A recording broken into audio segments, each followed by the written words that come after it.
Dr. Zakir Naik is probably the most dangerous man in the world today to Christianity, because he brings hundreds of thousands of people to Islam, many of them from Hinduism and also from Christianity. He brings them through just by these kind of videos.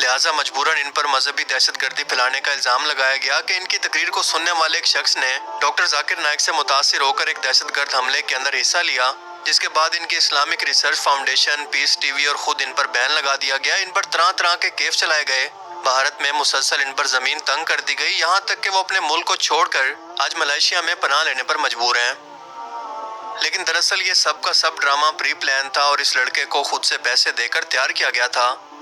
اب آپ سبھی لوگ جانتے ہیں کہ بھارتی سرکار کا مقصد ہے اکھنڈ بھارت کو پھر سے بنانا، اور اس کے لیے سب سے پہلے بھارت کے مسلمانوں کو ان سے پاک کر کے صرف ہندوؤں کی سرزمین بنانا ہوگا، اور اسی مقصد کے لیے آپ ٹی وی پر دیکھتے ہیں کہ دن رات ہندو مسلم ڈیبیٹس، نفرت آمیز پولیٹیکل تقریریں، ہندو انتہا پسند پنڈتوں کی نفرت انگیز تقریریں، بھارتی فلموں کے اندر مسلمانوں کے خلاف نفرت اور آرٹیکل 370، یہ سب کچھ اسی مقصد کے تحت ہو رہا ہے۔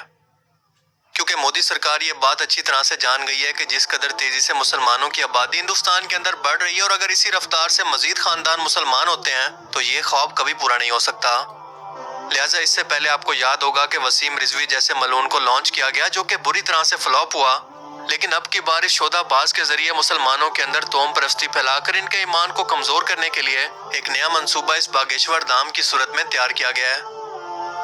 یہ عورت جو آپ کو نظر آ رہی ہے، یہ دراصل ایک پیڈ ایکٹر ہے، اور اسے صرف ٹی وی پر اس لیے پیش کیا گیا ہے کہ جو مسلمان اسے دیکھ رہے ہوں ان کے دماغ کو بھی یہ سب کچھ کرنے کے لیے ٹریگر کیا جا سکے۔ میرا من بولتا ہے کہ ہندو دھرم سے اچھا کوئی دھرم ہو ہی نہیں سکتا کبھی، رام کیونکہ ایک دھرم ایک سبھیتا والا دھرم ہے، سنسکاروں والا دھرم ہے، اس میں بھائی بہنوں میں شادیاں نہیں ہوتی، عورتوں کی زندگی برباد نہیں ہوتی طلاق طلاق طلاق بول کے، اس میں ایک بار شادی ہوتی ہے 7 پھیروں کی، جس میں سندور کا مہتو ہوتا ہے، منگل سوتر کا، پورے 16 سنگار کا۔ ہاتھ جوڑ کے پرارتھنا کرتی ہوں کہ آپ لوگ پلیز کسی دھرم کو مت اپنائیے، موکش ہندو دھرم میں ہی ملے گا۔ کیا اس قدر کھلے عام اگر ڈاکٹر ذاکر نائک سناتن دھرم کے خلاف یہ سب کہتے کہ اس مذہب کے اندر تو بہن بھائی کی شادی جائز ہے، طلاق کا کانسیپٹ ہے، یا پوری دنیا میں صرف اسلام ہی دنیا کا سب سے اچھا مذہب ہے، تو اس وقت وہ کسی جیل کی کال کوٹڑی کے اندر ہوتے، یا پھر اس مسخرے کی طرح انہیں دن رات میڈیا پر کوریج مل رہی ہوتی۔ موجودہ بھارتی حکومت اس بندے کو لانچ کرنے کے اندر ملوث ہے، اس کا ثبوت آپ کو دن رات میڈیا چیخ چیخ کر دے رہا ہے، کیونکہ عوامی مسائل پر بات کرنے کی بجائے اس میڈیا کی تمام توجہ ہندو مسلم سے ہٹ کر اس بابا کی طرف کر دی گئی ہے، جو کہ دن رات لگاتار لوگوں کو اپنی شودہ بازیوں سے گمراہ کر رہا ہے۔ یہ شخص خود کے پاس کسی روحانی علم کے ہونے کا دعویٰ کرتا ہے، جو کہ اسے نسل در نسل اپنے آبا و اجداد سے ٹرانسفر ہوا، اور مسلمانوں کے خلاف اسی لائن کے اندر انتہائی بھڑکاؤ قسم کے بیان دیتا ہے، کیونکہ یہ بندہ ایک نمبر کا ڈھونگی اور دھوکے باز ہے۔ اس کے مجمع میں جتنے بھی لوگ ہوتے ہیں، پھر چاہے اس کے اپنے لوگ ہوں، میڈیا کے لوگ ہوں، کوئی بھی پولیٹیکل لوگ، یہ سب مل کے آپ کو پاگل بنا رہے ہیں، کیونکہ جس شخص کی بھی باری آتی ہے یہ اس کے بارے میں سب سے پہلے اس کی تمام معلومات لکھوا لیتے ہیں، اور بعد میں یہ سب بڑھ کر ایسے ایکٹنگ کرتا ہے کہ جیسے مانو کسی روحانی مخلوق کی مدد سے یہ سب کچھ جان رہا ہو، جس کا ثبوت یہ ہے کہ مہاراشٹر کی ایک مذہبی جماعت نے اسے چیلنج کیا کہ وہ جو کچھ کرتب اپنے لوگوں کے سامنے کرتا ہے ہمارے سامنے لائیو ٹی وی پر آ کر دکھائے تو اسے 30 لاکھ روپے کا انعام دیں گے، لیکن یہ شخص اس کے دعوے سے یا اس چیلنج سے بھاگ گیا۔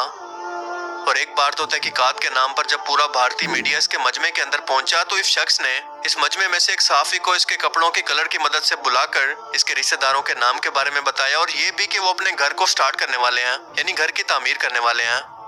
لیکن بعد میں پتا چلا کہ یہ شخص تو آلریڈی فیس بک پر موجود ہے، اور اس کے رشتہ دار کی تمام معلومات اور اس صحافی کے رشتہ دار کی فیس بک پوسٹ پر یہ بھی موجود تھا کہ وہ اپنے گھر کو سٹارٹ کرنے والا ہے،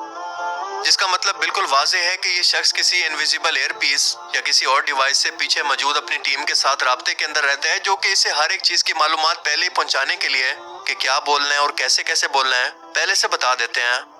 کیونکہ اسلام اور ایون کہ پوری دنیا کے اندر کوئی بھی ایسا علم موجود نہیں جو کہ انسانوں کے ماضی، حال یا مستقبل کے بارے میں بتا سکے سوائے جادو کے۔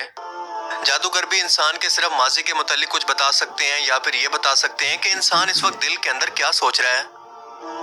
دراصل ہوتا کچھ یوں ہے کہ ہر انسان کی پیدائش کے ساتھ ہی اس کا ایک ہم شکل ایک جن اور ایک فرشتہ پیدا ہوتا ہے۔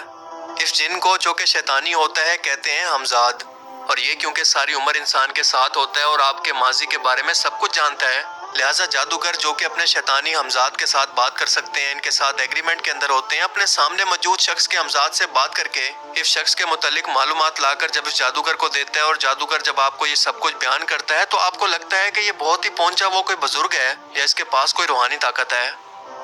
رسول اللہ صلی اللہ علیہ وسلم نے فرمایا تھا کہ یہ ہمزاد ہمیشہ انسان کو برائی کی دعوت دیتا رہتا ہے، اسے بہکاتا رہتا ہے، اور جب انسان کوئی نیک عمل کرتا ہے تو اس کا یہ جن یعنی ہمزاد کمزور ہو جاتا ہے، اور اگر کوئی انسان برائی کرے تو یہ مزید طاقتور ہو کر اسے مزید برائی کرنے کی دعوت دیتا ہے۔ صحابہ کرام نے آپ صلی اللہ علیہ وآلہ وسلم سے یہ سوال کیا کہ کیا اللہ کے رسول آپ کے ہمزاد کے ساتھ بھی یہی معاملہ ہے؟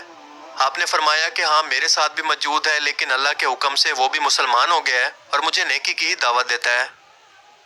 دیکھیں، ایک بات سمجھنا انتہائی ضروری ہے کہ جنات کو انسانوں سے نفرت ہے، وہ کسی انسان کے غلام نہیں ہو سکتے۔ تاریخ میں وہ سوائے سلیمان علیہ السلام کے کسی کے غلام نہیں رہے۔ تو جو شخص بھی یہ دعویٰ کرتا ہے کہ اس نے کسی جن کو غلام بنا لیا ہے تو دراصل وہ خود جنوں کا غلام ہوتا ہے۔ ان دونوں کے درمیان ایک ایگریمنٹ ہوتا ہے۔ نبی کریم صلی اللہ علیہ وآلہ وسلم جنوں کے بھی رسول تھے، اور آپ نے اپنی پوری زندگی کے اندر کسی جن سے کوئی مدد نہیں مانگی، بھوک سے پیٹ پر خود سے پتھر باندھے، خود تعمیرات کی، جنگیں بھی خود سے لڑی، کسی جن سے کوئی مدد کے لیے نہیں کہا۔ اور اس کی وجہ یہ ہے کہ انسان جب جنات سے کام لیتا ہے تو اس کا اللہ پر یقین ختم ہو جاتا ہے۔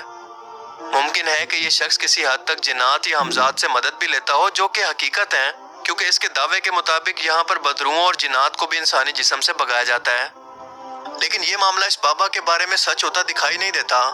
مگر سچ پوچھیں اور میری رائے مانیں تو اس کی ذہنی حالت اور نقلی ایکٹنگ کو دیکھ کر مجھے یہ ڈھونگی لگتا ہے، جسے خود سے لانچ کیا گیا صرف مسلمانوں کے عقیدے خراب کر کے ان کے درمیان فرقہ واریت کو پھیلانے کے لیے، تاکہ مسلمانوں کے خلاف مزید نفرت بڑھے۔ اور میں یہ بات بلا وجہ نہیں کر رہا، بلکہ آپ کو اس کا ویڈیو ثبوت دکھانے لگا ہوں، لہٰذا اس ویڈیو کو ذرا غور سے سنیں۔ کل موہے ایسے بھی ہیں جو چادر چڑھانے جاتے ہیں، ایسے کلمہوں کو کہیں گے نکٹا آگی کے لگے۔ ہندوؤں پر پتھر چلائے گا، ہم بلڈوزر اس کے گھر پر چلائیں گے۔ کہ بھارت میں ہندو جاگ رہے، لیکن لوگوں دکھد بھی تو سن لو، دکھد خبر یہ ہے کہ پتھر کھا کر جاگ رہے۔ مالا کے ساتھ ساتھ بھالا کی بھی ہندوؤں کو ضرورت ہے۔ ہندوؤں سے بھی یہی پرارتھنا کروں گا، بھالا تمہیں کسی مارنے کے لیے لینے کے لیے نہیں ہم کہہ رہے ہیں، اپنے پاس تمنچا ضرور رکھو، اپنے پاس بھالا ضرور رکھو۔ مارنا نہیں ہے، ہاں ضرورت لگے تو پلیز تمہیں بات بھی سوگا۔ یہ شخص بار بار مسلمانوں کے خلاف سناتن دھرم کا سہارا لے کر نفرت پھیلا رہا ہے، انہیں قتل کرنے کے طریقے سمجھا رہا ہے کہ مسلمانوں سے کیسے نپٹے ہیں۔ لیکن کیا اس پر بھی ڈاکٹر ذاکر نائک کی طرح کوئی ایکشن ہوگا؟ ہم جانتے ہیں کہ ایسا کچھ نہیں ہوگا، کیونکہ سسٹم تو خود اس کو آگے لے کر آیا ہے۔ ورنہ اگر اصل سناتن دھرم کی بات کریں تو اس کے اندر کسی بھی طرح کے ٹارچر، تشدد یا انتہا پسندی کی کوئی جگہ نہیں، اور نہ ہی اس کے اندر کسی مورتی پوجا، بت پرستی یا شرک کا تصور ہے، بلکہ ایک خدا کی عبادت کا حکم دیا گیا ہے، جس کا مطلب یہ ہے کہ موجودہ سناتن دھرم کی تعلیمات ماضی کے کسی پیغمبر پر نازل ہوئی، لیکن اب اس کے اندر مرضی کے بدلاؤ ہو چکے ہیں۔ لیکن ہماری بدقسمتی یہ ہے کہ جن لوگوں نے ان لوگوں کو ہدایت کا راستہ دکھانا تھا، وہ تو خود کسی فلاں والی سرکار یا فلاں والی سرکار کا دربار چلا کر، خود دربار بنا کر ان پر شرک کر کے اپنی دکانیں چمکا رہے ہیں۔ اللہ پاک فرماتا ہے کہ اے بندے، میں تیرے گمان کے مطابق ہوں، تو مجھ سے جیسا گمان کرے گا وہی کچھ پائے گا۔ لہٰذا ہمیشہ اللہ سے ہدایت کی اور اس ہدایت پر قائم رہنے کی دعا مانگے۔ اللہ تعالیٰ ہمیں سمجھنے کی اور نیک عمل کرنے کی توفیق عطا فرمائے، آمین۔